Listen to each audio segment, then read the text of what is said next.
역시 한국은 우리를 실망시키지 않습니다. 이것이 내가 넷플을 구독하는 이유이다. 이건 미쳤어. 벌써 시즌2가 기대돼. 전 일본 만화의 실사화는 좋아하지 않아요. 아 잠깐 한국 거였네요. 그럼 신경 안 써도 되겠어요. 연상호 감독의 넷플릭스 세 번째 신작 기생수 더 그레이가 전세계 시청자의 마음을 홀렸습니다. 지난 5일에 공개된 첫날 이후 지금까지 전세계 톱10 시리즈 부문 1위를 차지하고 있는데요. 공개 3일 만에 630만 시청수를 기록하면서 한국뿐만 아니라 총 68개 국가에서 톱10 리스트에 이름을 올리며 승승장구 중으로 초반 5일까지 시청 시간만 놓고 보면 전세계 최다 히트작 오징어 게임보다 빠른 수치입니다. 2천만 부 이상 판매된 일본의 메가 히트작 만화인 기생수를 원작으로 한 기생수 더 그레이는 한국 감독 연상호 감독의 손에서 재탄생했는데요. 연상호 감독은 가히 넷플릭스의 아들이라고 불려도 무방할 만큼 지옥, 정의, 기생수로 K 콘텐츠의 위상을 높이고 있습니다. 특히나 일본 원작 만화를 한국식으로 해석하여 세계화에 성공했다는 평가를 받고 있는데요. 연상호 감독은 원작을 참고하면서도 직접 극본을 쓰고 연출을 도맡으면서 새로운 느낌의 기생수를 재탄생시켰습니다. 원작 기생수는 일본 이와키 히토시 작가의 작품으로 30년 전 출간되어 지금까지 일본 크리처물의 고유명사로 통하는 작품입니다. 너무 유명한 나머지 이미 일본 내에서도 실사 영화로 꾸준히 제작되었었는데요. 그만큼 부담감도 컸겠지만 연상호 감독은 원작과 다른 방향성을 지닌 K 기생수의 시작을 담았습니다. 연상호 감독은 일본에서 기생수는 굉장히 유명한 작품이라며 원작이 일본에서 2천만 부가 팔린 작품이다 보니 이 국가에서 우리 작품이 어떻게 받아들일지가 궁금했고 걱정됐지만 원작의 내용을 한국화하여 즉 완전히 한국에서 동시에 일어나는 일이라고 생각했고 이에 캐릭터가 굳이 원작과 100% 같을 필요가 없다고 생각했다라고 전했습니다. 실제로 국중 배경, 인물, 시대 역시 현지의 한국으로 설정되어 있고 부산행과 반도, 지옥 등에서 선보였던 탁월한 한국의 VFX 기술을 통해 완벽하게 도심 속에 존재하는 한국 기생수로 재탄생했는데요. 이에 기존 원작을 알고 좋아했던 팬들이나 또는 원작을 보지 못했던 팬들 또한 신선한 재미로 접근할 수 있었습니다. 오히려 원작물을 배출한 일본에서는 현재 기생수 더 그레이에 대한 호평이 자자한 상황인데요. 일본 영화 평점 사이트인 필름마크에서는 평점 5점 만점에 4점이라는 높은 점수를 부여했습니다. 실제 관람한 일본 네티즌들은 다음과 같은 평을 남겼는데요. 원작 일본 만화를 영화했기에 본 것도 있지만 매우 신선한 기분이었고 전개와 감정 모두 훌륭했고 재밌었다. 한국은 다크한 작품과 엔터테인먼트의 조합이 능숙하다. 그리고 매번 느끼지만 로케이션 촬영이 정말 대단하다. 역시나 재밌었다. 드물게 아침 일찍 시간까지 한 번에 다 보았다. 굉장히 좋았다. 스토리의 전개도 재미있고 전개에 대한 등장인물의 행동도 모두 자연스러운 흐름이 있었다고 생각한다. 한순간에 봐버렸다. 최고의 재미, 괴물로 변하는 장면이 위화감 없이 훌륭해. 원작의 대팬입니다만 불만 없이 즐길 수 있었습니다. 템포도 흔들리지 않고 끝까지 집중했습니다. 재밌다. 한국은 역시 퀄리티가 엄청 높다. 꽤나 새로운 이야기지만 원작에 대한 리스펙도 느껴져 좋았다. 라고 했습니다. 또한 넷플릭스의 고장이자 전세계 영화 드라마의 척도인 미국에서의 반응은 더욱 뜨거운 상황인데요. 세계 최대 평론 사이트 로튼 토마토에서는 전문가 평점에서 100%의 선호도를 받았으며 일반 네티즌들에게도 88%의 고평가를 받았습니다. 네티즌들은 이것이 만화를 제대로 실사하는 방식이다. 처음부터 끝까지 열광적이다. 완벽하다. 시즌2를 기다릴 가치가 있다. 10억 박스 오피스를 달성할 자격이 있네요. 내가 본 최고의 공포쇼. 이 작품이 좋은 손에서 탄생해서 다행이에요. 원작 팬들도 솔직히 좋아할 것입니다. 그동안 실사 리메이크는 만족하지 못했던 저도 엄청 놀랐습니다. 라고 했습니다. 특히나 해외 팬들은 기생수에서 선보인 한국형 첨단 컴퓨터 그래픽의 놀라움을 드러내었는데요. 기생수 더 그레이는 VFX, 비주얼 이펙트 기술력을 통해 다양한 형태의 기생생물을 구현해내었습니다. 대한민국의 VFX 기술력이 총동원된 볼거리도 풍성한데 촬영, 미술, VFX, 무술팀 등 다양한 분야의 전문가들의 협업이 돋보인다는 평을 받고 있습니다. 여기에 원작에선 주인공이 오른손에 기생생물이 붙어있지만 한국에서는 얼굴에만 변형을 주었는데 이때 공격 방식을 한국 전통 풍물놀이에서 제비들이 머리에 쓰는 상물을 돌리는 방식으로 구현해내었습니다. VFX를 도맡은 덱스터 스튜디오 홍정우 이사는 크리처물 액션을 자연스럽게 구사하고자 고심하던 중 우리나라 민속놀이인 상모 돌리기를 떠올렸다면서 목과 얼굴을 자유롭게 쓰며 상반신의 움직임이 강조되는 모션을 활용해 기생수의 강력하고 위협적인 비주얼 미션을 완수했다고 전했죠.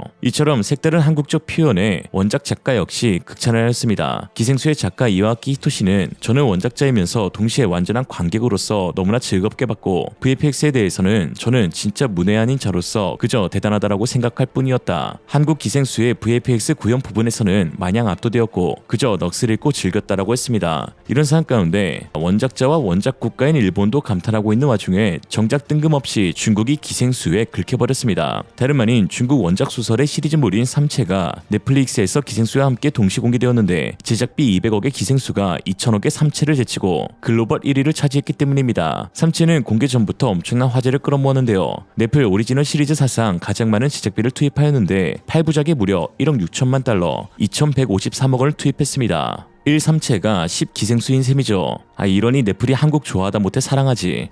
연상호 감독 역시 제작 인터뷰에서 사실 삼체가 조금 부담스러웠는데 지옥을 공개할 당시 카우보이 비밥이 공개되었고 이번엔 삼체가 완성되어서 조금 힘들 수도 있겠다라고 생각했다고 할 만큼 삼체는 소설 원작 국가인 중국뿐만 아니라 전 세계에서 큰 기대를 모았습니다. 또한 역대 2위 시리즈물 왕자의 게임 제작진이 만든 작품이기에 그 영향력은 더 대단했죠. 원작인 소설 삼체는 중국 작가 류치신이 지은 SF 소설로 전 세계에서 가장 성공한 SF 소설로 알려져 있습니다. 300만 부 이상 판매되었으며 아시아 최초로 휴고상까지 수상한 작품인데요. 중국 작가가 지었다 보니 주요 배경 인물들 역시 중국인이고 스토리의 첫 시작도 중국에서 시작되는데 이렇다 보니 중국 국민 소설이라고 불릴 만큼 큰 자부심을 지니고 있습니다. 또한 중국 내에서도 대기업 텐센트와 국영기업 CCTV가 제작하고 장로일, 우하위, 천진, 왕자문 등 톱스타들을 출연한 중국식 삼체 드라마가 제작되기도 했었는데요. 이런 상황에 일본 원작 만화는 한국에서, 중국 원작 소설은 미국에서 만든다 하니 중국에서도 일종의 내심 기대감을 갖고 있었던 것이죠. 실제로 중국 매체들은 네티즌들의 반응을 종합해 기생수와 삼체 중 어느 것이 더 낫냐며 옥신각신하기도 했습니다. 그런데 만화 기반으로 한국에서 만든 기생수가 뛰어난 원작 소설 기반 삼체보다 더 흥행을 하니 왠지 모를 자존심이 상한 중국입니다. 그러나 중국의 발작 버튼이 제대로 눌린 사건은 사실 이뿐만이 아니었습니다. 현재 중국인이 가장 사랑하는 소설을 원작으로 한 넷플릭스 삼체가 오히려 중국인들은 절대 보면 안 되는 영화가 되었습니다. 바로 중국이 지우고 싶은 과거인 문화대혁명 당시의 모습을 아주 세세하고 구체적으로 또 사실감 있게 묘사하고 있기 때문이죠. 문화대혁명은 단어의 어감과 달리 매우 폭력적이고 자국의 역사, 문화, 지식을 파괴한 집단 광기라고 할 수 있는데요. 옛것은 모조리 숙청하자, 문화, 교육, 정치, 가족 등 모든 것을 파괴하자, 단 마오쩌둥 빼고 라는 어처구니 없는 주의로 사실상 문화 대숙청이라고 볼 수 있습니다. 덕분에 나라 경제는 곤두박질 쳤고 중국의 과학, 문화, 역사, 인문 등 모든 분야의 발전이 수십 년을 후퇴된 수치스러운 흑역사 중 하나이죠. 물론 원작인 소설에서도 문화대혁명에 대한 이야기가 중요하게 묘사됩니다. 주인공이 흑화하게 된 계기가 바로 문화대혁명 당시 홍위병에 의해 과학자인 아버지가 목숨을 잃었기 때문입니다. 그러나 류츠신의 소설 삼체의 중문판에는 문화대혁명으로 시작하는 도입부가 나오지 않습니다. 영문판에만 존재하죠. 류츠신은 2019년 뉴욕타임스와의 인터뷰에서 소설 도입부를 이 장면으로 시작하려고 했는데 검열을 우려한 출판사 측의 만류로 이 묘사는 중간에 묻히게 됐다고 밝혔습니다.